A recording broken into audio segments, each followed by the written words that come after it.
Say less. That sounds so good. Hey y'all, my name is Nat. I hope you're having a terrific day today, and for this video we are going to be doing a book haul. Alright, before we get into anything bookish, make sure to hit like and subscribe down below, as well as tell me in the comments what was the last book that you bought. Oh, I guess technically we'll also be doing a little bit of an unhaul. Not a ton. Seeing as how I literally don't even have those books on my shelves anymore, I'll just go ahead and tell you I unhauled We Are Okay and Watch Over Me by Nina LaCour. This is not a bad thing, however, We Are Okay was actually Josh's, so I finally gave it back to him after having it on my shelf for a very long time. And then Watch Over Me is more of a temporary unhaul because I actually lent it to him for him to read. If he really enjoys it, I might let him keep it, but if he doesn't, I might take it back. I don't know. We're not really sure yet. We'll see how he feels about it.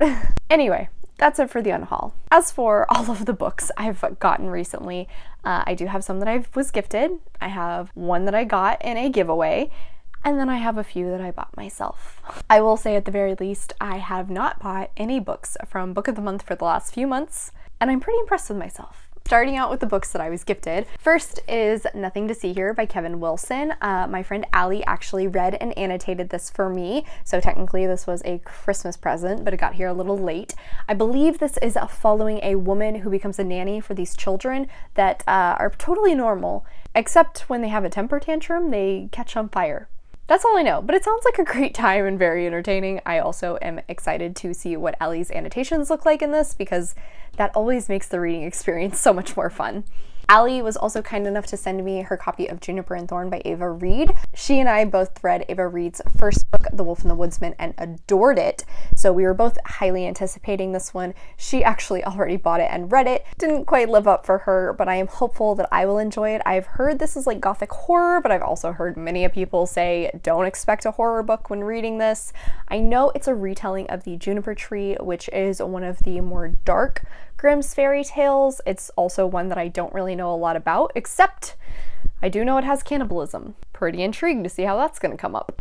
In the same vein of annotated books, my friend Kat got me The Guncle by Stephen Rowley. She also annotated this. This one is following gay Uncle Patrick, who ends up taking care of his niece and nephew after, I think it's his... Okay, I don't know if it's his brother or his sister, but whoever the parents of the children are, something tragic ends up happening to them, and gay Uncle Patrick ends up becoming their guardian for a short while. Also, I'm not trying to be rude by saying that. That's literally what it says on the back, is gay Uncle Patrick, or GUP for short, which is just absolutely adorable and hilarious.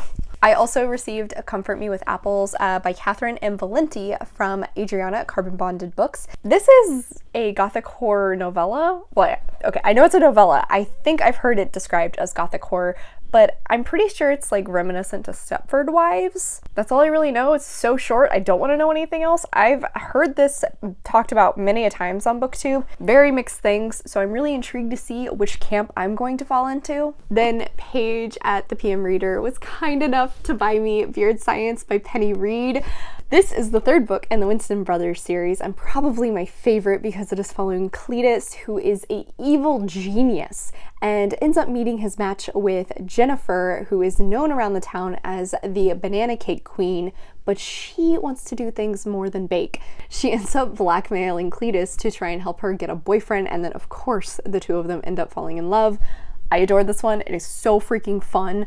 I cannot wait to reread it. Honestly, I can't wait to reread most of this series. The next two are books I received from a Secret Santa from a gift exchange I did around Christmas time, and unfortunately they ended up getting lost and then she ended up having to reorder them from somewhere else. First is Well Matched by Jen DeLuca, the third book in the Well Met series, which I've already read and know I enjoy. This is definitely my favorite of the series. It is a age gap romance between our main character April, who is a single mom, and Mitch, who is the gym teacher at her daughter's school, but also the sexy Scottish Highlander at the Renaissance fair that the school runs. They end up having a fake relationship, and it is so freaking good. This is my favorite of the series. I can't wait to reread this and annotate it also. Then they also got me Cherish Farah by Bethany Morrow. I know this is not the most well received because it's actually my lowest book on my Goodreads. which I didn't know at the time. I believe this is sort of a girl, I'm gonna steal your life story between these two teenagers of the only affluent Black families in this small upper class community. I haven't really heard a ton about this, but I am intrigued about it, even if the average rating on Goodreads is not great.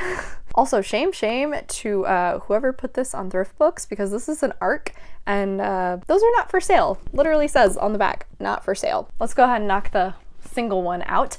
I actually won a Goodreads giveaway, and that was Yours Truly by 𝗖cieः𝘁𝘁. This is the next book in her Part of Your World series. I don't know if it has an official series name yet, but it's set in that same universe, which I did really enjoy Part of Your World, which is why I requested a copy on NetGalley and already have that and now have a physical copy. So ironic, I got two arcs of this book. This one is following the best friend Bree from the first book, and she ends up having a romance with this new doctor at her hospital who unfortunately gets nicknamed Dr. Death after his first day, where every single one of his patients dies. I really enjoyed the first book, and I'm very hopeful that I will like this one just as much. Now, this next little section is books that I actually bought for myself. I recently completed the Broke Bitches bingo board on Instagram, so that meant I could go buy myself quite a few books. First up was Winter's Orbit by Everina Maxwell. I read this last year, absolutely loved it, but I ended up annotating my copy and gifting it to 𝗖lie for her birthday, so I didn't have my own copy anymore, and I wanted it because I loved these two so dearly. This is a sci-fi romance that also has a mystery going on. We are following our main characters of Keem and Janin. Keem is known as the Emperor's least favorite grandchild, while on the opposite side, Janin is a dignitary who was actually married to Keem's cousin. However, after his cousin died, Janin was promised to marry somebody else from the Emperor's family in order to act as a liaison for his planet. While they are trying to traverse the tricky situation of their arranged marriage, they also end up in the middle of a mystery, and I loved this book so much. It was so freaking good. This was the situation where I realized, wow, I could like sci-fi romance. I also really enjoyed the second book, Ocean's Echo, as well, and definitely have plans to get my hands on a copy of that too. I grabbed The Wrath of the Wolves by Kelly York and Rowan Altwood because this is the third book in a series that I've really enjoyed, and while my friends were kind enough to buy me the first two books, I never wanted to buy the third one because it meant giving my money to Amazon. But I finally caved because I really want to continue the series. So this series is an amalgamation of genres. It is paranormal, mystery, historical, romance, and I love all of that. The first two books follow a couple who meets at their boarding school when they are teenagers and then end up investigating multiple different paranormal mysteries together. The third one is actually going to be following a different couple who also met at that boarding school and now as adults are doing their own investigating. That's all I want to know. I saw a little bit of Benji and Preston in the little novella, I think it was 2.5, and it got me intrigued to see more of their relationship, and I can't wait to finally read this. It is actually on my TBR for the month, so hopefully I will have a review for y'all out here soon. One I have already read and actually talked about in my February wrap-up was A Hard Day for a Hangover by Dorinda Jones.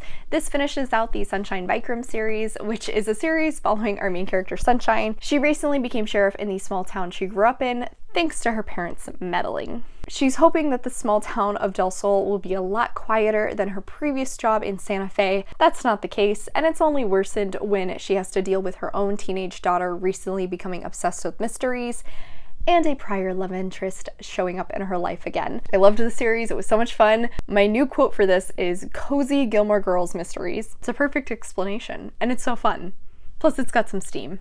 At the same time that I bought that one, I also got 9 Liars by Maureen Johnson. This is the 5th book in the Truly Devious series. Like the previous book, The Box in the Woods, I think this is also a standalone mystery where we are once again following our teenage girl detective, Stevie. However, I think she ends up traveling to London to visit her boyfriend, David, and of course, ends up getting embroiled in a mystery. That's all I want to know, but I have heard positive things thus far, and I'm very excited to get back in with this cast of characters. Particularly, I hope we see Nate, because he is my absolute favorite. Finally caved and got my hands on A Far Wilder Magic by Allison Saft. I've wanted to pick this up since Hannah at A Clockwork Reader sold it as Roy and Risa fanfiction from Full Metal Alchemist. Say less. That sounds so good. I've only gotten more excited for this book since then because I've heard only 5-star reviews. Aside from the Roy and 𝗖cie fanfiction description, I have no idea what this is about, and I don't want to. I just want to love it. Finally is a book to work on a series that I've been reading for many years now, Magic Lessons by Alice Hoffman. I think this is technically considered book 0 in the Practical Magic series. I believe we are following the original Owens family witch who created or began the curse that underlies this entire series. I've been wanting to continue this series for quite some time. I read book prior to this one, The Rules of Magic, which follows the ants, as well as Practical Magic when I was in college, and I've been wanting to pick this one up but haven't actually made the time to do so, so I figured if I buy it and have it on my own to TBR, hopefully that means I'll pick it up here soon. I don't know if that'll actually work, but let's hope. Okay, so it's a lot of books. That's a lot of books. Yeah, thankfully, I've already read a good few of these, so they aren't on my TBR. All right, y'all, so that is it for today. Thank you so much for coming to my channel. I really appreciate it. Make sure to hit like and subscribe down below. I have all my socials as well as a few ways you can support me linked in the description. I come out with videos on Monday and Friday, but until then, I hope you continue to have a terrific day. Love you, bye!